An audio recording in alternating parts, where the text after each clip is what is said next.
Hey everyone, it's G Money here, and I usually come at you from my underground bunker where I hide out from the impending market crash, but today I decided to come here to the beach. Anyways, today we're going to talk about the market gaining some ground and up big time today, and Gamestop making some gains on the day, as well as Warren Buffett's top 15 holdings. So let's go.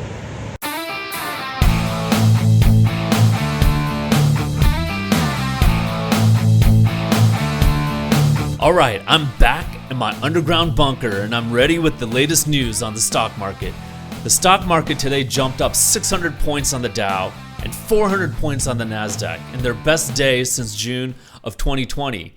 Why? Because the Treasury yields dropped as central banks in Europe and the Federal Reserve pledged to keep rates low, which gave investors the confidence that cheap money to borrow and invest will continue yet a few more months or years longer.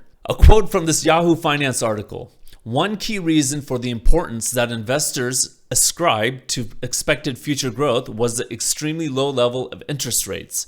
As rates have risen, the contribution of equity duration to stock valuations has declined, while near-term growth profiles have become much more important." Let me translate that for you. Low interest rates means a higher stock market, which conversely means higher interest rates will mean a lower stock market. Now, we saw that last week when the market took a dive when yields actually went up. So when this will actually happen again and when the market will go down bigly, that's anyone's guess. Meanwhile, another reason why the stock market went up big today is 20% of Americans have received a first dose of the vaccine and 10% have received both doses, bringing us much closer to herd immunity.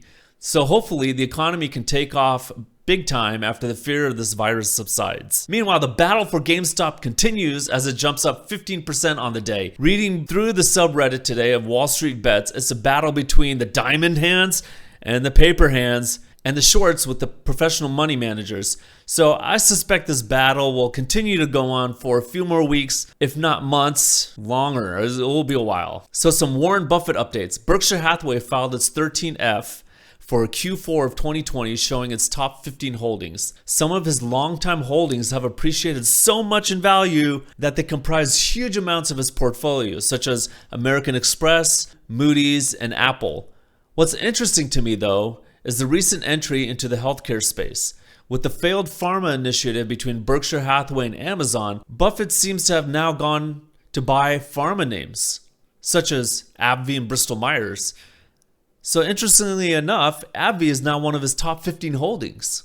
This is a stock that I own and I bought a couple years ago at a cost basis of 70s. What's also interesting to me is that Buffett has bought into the telecom space with T-Mobile and Verizon. So an evergreen lesson you can always learn from the likes of Warren Buffett is that even in an overbought market, there are deals to be found, as these stocks that he has bought have relatively low PEs compared to a PE of 35 for the rest of the market. So be assured, you can always find value in any market, even an overbought one such as this. So until next time, stay frosty and invest wisely.